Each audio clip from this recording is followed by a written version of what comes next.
มอบให้แก่ทั้งทีมงานโคกบักนอก็คือทั้งทีมงานสาวแหล่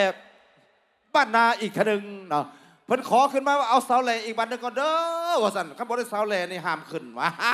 เอาไปก่อนเอาสาวแหล่ก่อนเพลงทำอิฐก่อนตามคำเสนอของบรรทันผู้ที่มาตามหลังเพิ่นอยากขอฟังและขอสมขอเสียได้ณโอกาสนี้เอาเซิร์นบานีเอาผู้ใดขอมายกมือขึ้นเด้อมอบให้เบิด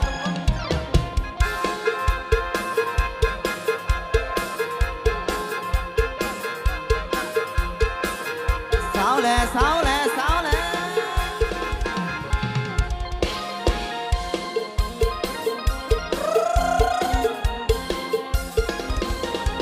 ยับเข้ามาเด้อพี่น้องเด้อผู้อยู่ทางด้านนอกก็ได้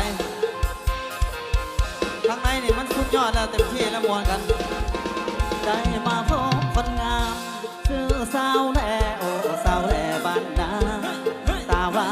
นได้พบน้องคืนนั้นสุขสันต์ลาพบในงานผ้าป่าสามัคคีโอ้สาวแหล่บ้านนาเจ้าสวยเด่นดังพระจันทร์วันเพ็ญหอมเป่งสีไอ้ก็ฝากนักน้องฝากไม่เด็ดโปรดสงสารตานีและเห็นใจไอ้นี่จากบ้านนามาหาน้องหวังประคองความหาให้สดใสยันแต่น้องคนดีบ่เห็นใจเดือดตีว่าอยากจนคนบ่มีไอ้จะหาเงินทองมาขอแต่งกระดองแพงไอ้พอจะไปขอให้น้องคนดีตั้งตารอน้องจงรอวันหาวันนิวายกเด้อยกเด้อพี่น้องเด้อยกจอกสามัคคีแล้วก็เด้งแอวพร้อมสบายดีไอ้ใหญ่ขอบใจเด้อขอบใจนะเอฟซีหลาย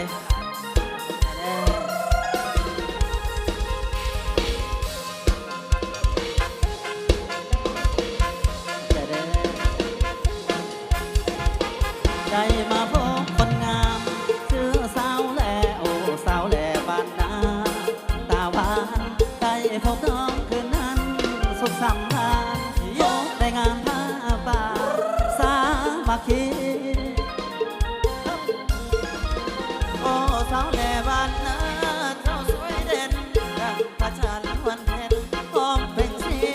ไอ้ก็ฝากนักน้องฝากไม่เด็ดโปรดสงสารปลานีและเห็นใจไอ้นี่จากบ้านนามาหาน้องหวังประคองความหาให้สดใสอยากแต่น้องคนดีบ่เห็นใจเหลือแต่ว่าอยากจนคนบ่มีไอ้จะหาเงินทองมาขอแต่งกระดอกแพงไอ้พอจะไปขอให้น้องคนดีตั้งท่ารอน้องจงรอวันหาวันวิวาขอบใจเด้อขอบใจทั้งเฮียโบเพิ่นมอบให้มาเอาไปกันต่อขอให้ร่ำรวยเด้อไอ้เด้อขอบใจได้หลายลูกสาวลามีแต่แนวใหญ่ๆทงหน้ากะใหญ่เล่าเข่ากะใหญ่อันนั่นกะใหญ่ไม่ยังอันนั้นใหญ่อันนั้นแล้วใจเพิ่นลูกสาวลาสั่งมางามแท้ละน้อนวลล้อไอ้อยากขอเคียงคองเป็นสายได้สิได้เป็นคู่น้องร่วมห้องสมปองดังฝันลูกสาวลาพอกะฮักแม่กะโหอยากเดินควงก็ยานเถิกไม่คานเห็นจังใดจังสิคิดสงสารเวียกนักการบ้านคอยสิขันอาสาโอ้ปน้องแฟนนักของจังไอ้พ่อตาแม่นายพ่อเป็นลูกเคย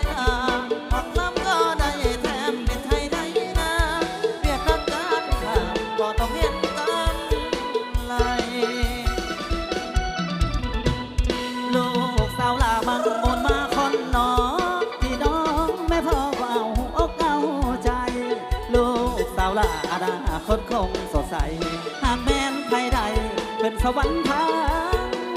เป็นขอเสียงลูกสาวหลาได้แล้วผู้ใดลูกสาวหลานี่เป็นผู้นั้นโชคดีเพราะว่าไผก็อยากได้ลูกสาวหลาเดี๋ยวเด้อ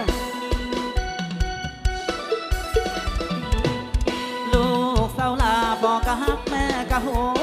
อยากเดินควงก็ย่านเถิกไม่คานเจ็บจังใดจังสิคิดสงสารเรียกนักการบ้านไว้สิคันอาสาเอาบ่น้องแฟนนักร้องจังอายพ่อตาแม่นายพบเป็นลูกเคยลา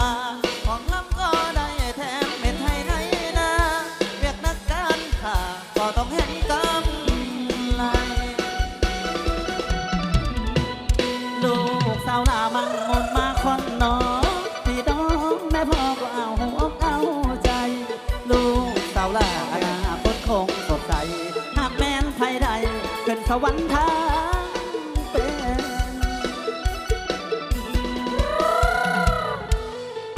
ด้านหลังเด้อแอลโยกเข้าไป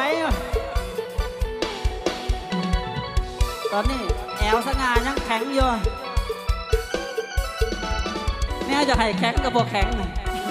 จะให้ยังแข็ง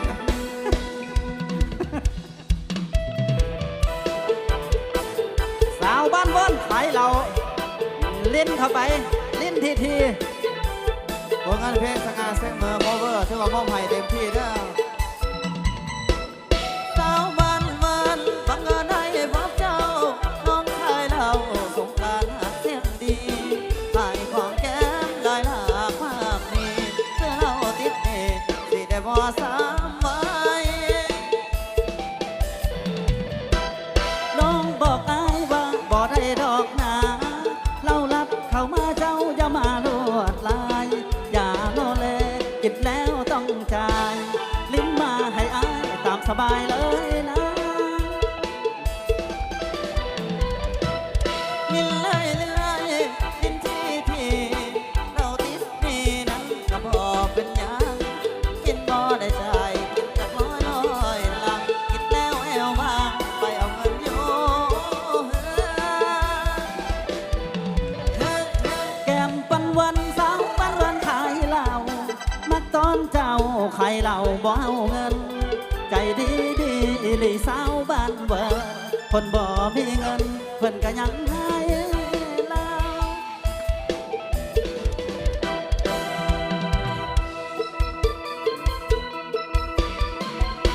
ราโยกโยกโยกโยกน้ำหลายๆเด้อ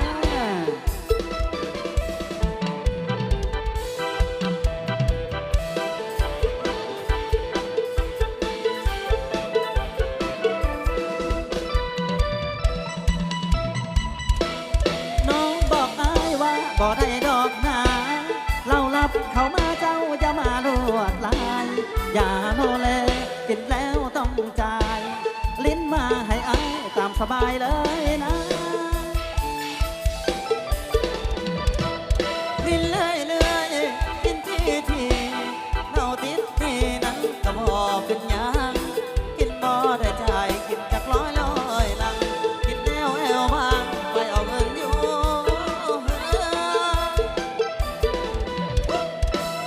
ปันวันสาวปันวันขายเหล้ามักต้องเจ้าขายเหล้าบ่เอาเงินใจดีอีหลีสาวบ้านเวิร์คนบ่มีเงินเพิ่นก็ยังให้เรา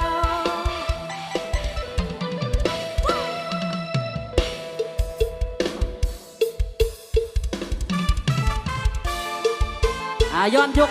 เนี่ย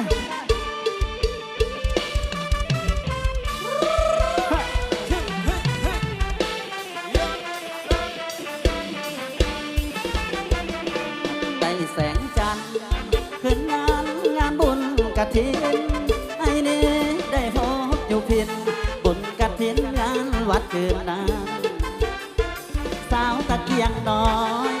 ปล่อยลอยหอยยิ้มแสงตาใครเล่าน้องขายสุราขายยาน้องขายปิ้งไก่ไต่แสง ยงดวงน้อยถ้าอยู่เมียงเกินนานไอ้นังโคเคียงอุดหนุนสุราพี่ไก่สองน้อยห่างดาทักทายปัญหาหัวใจหากว่าได้เป็นใจเอาคงได้สมดังใจปองอายละน้องเป็นลูกสาวนาดำกำโปรดเถิดงามคำเข้ามาเข้าใจกัน ใจอายใจน้องสองใจของดองสัมพันธ์สุขทุกข์เป็นตายร่วมกันหักกันสวัสดีนิรันดร์ ก่อนจากไอ้นั้นคิดหอจอยสาวตะเคียนน้อยค่อยคิดหอดบ่หายขออาสา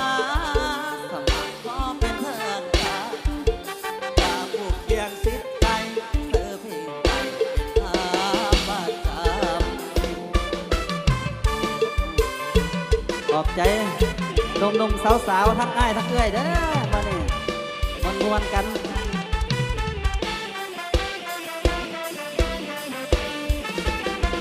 พอได้ยินข่าว ลูกสาวที่อยู่เวียงจันทน์อกเอ้ยอกแม่ปัวพันสุขสันต์กำเกินน้ำตา กระแสข่าวว่าลูกสาวที่เสือบัวพาปาหลักทิมการศึกษาล้มตัวติดภัยสังคม ข่าวผัวพาถึกสายหลวงหลอกหัวใจแตกบอก ย้ำเข้ามาใกล้ผู้สาวก็ได้นะ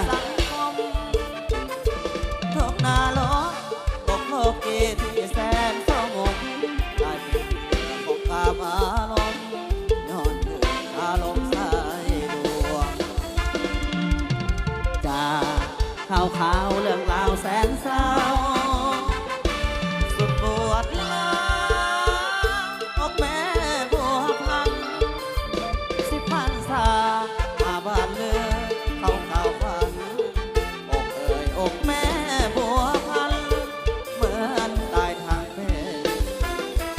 พอได้ยินข่าว แม่เฝ้าเขียนส่งจอมอลูกเอ้ยว่าแม่ยังรอคอยการขึ้นหาพินอยู่บ้านเฮาเท่าในเล้ายังพอได้กินคนป่าดุกกับยอดกระถิน ยังดีก็ไปเสียคนขอบใจพี่น้องๆหลายๆเด้อวันนี้มวนๆกับทีมงานห้วยผู้ใดคือมางาม BN Sound จักไทยขอบใจ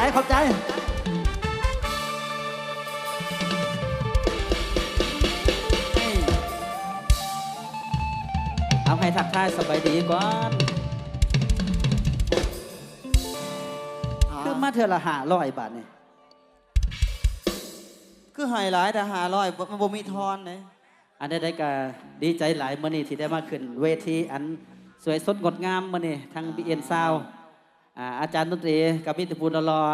นักร้องเฮากับมิตรภูงามๆ นะ โอ้ยสง่าเสมอให้พี่น้องบ้านซองเมืองเอาพิจารณาเอาเองเด้อความหล่อนี่บ่พันใดดอกสง่าเนี่ยแต่โอ้ย ขอบใจ